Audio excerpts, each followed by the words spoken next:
any idea just how big today's protests are? Well, this is still early days, Laura, but it does look as though this is going to be a massive demonstration. There are people pouring into the center of the capital city, Minsk, from all over the city. People coming in from the suburbs, coming in from the factories.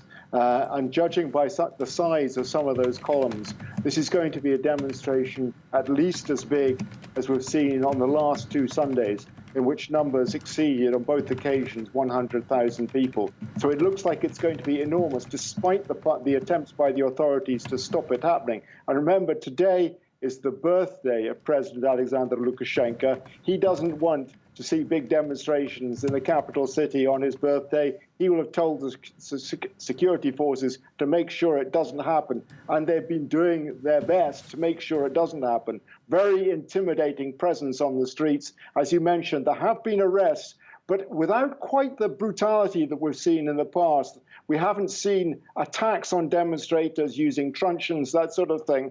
But arrests have been happening, though perhaps not on the scale that we've seen in the past.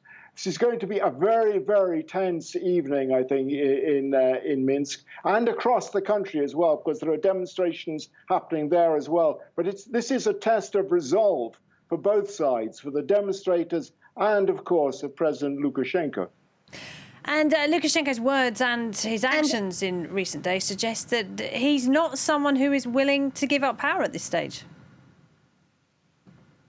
No, I mean, this is interesting, because both the European Union, United States as well, and it has to be said, President Putin of Russia have been calling for both sides to sit down together and talk to each other and find a compromise. But President Lukashenko doesn't look at all as if he's looking for compromise. The language he uses towards the opposition has been coarse, crude, insulting, and threatening, frankly. In addition to that, members of the Coordination Council set up to try and coordinate the activities of the opposition have been arrested. Many of them have been interrogated.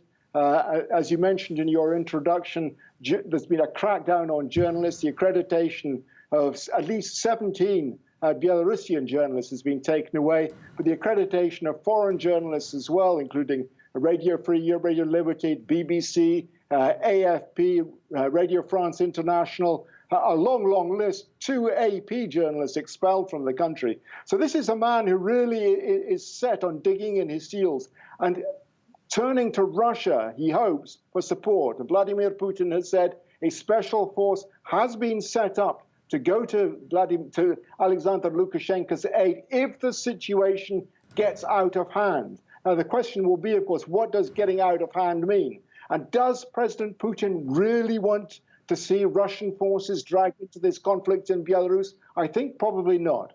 Rob, thank you very much indeed, Robert.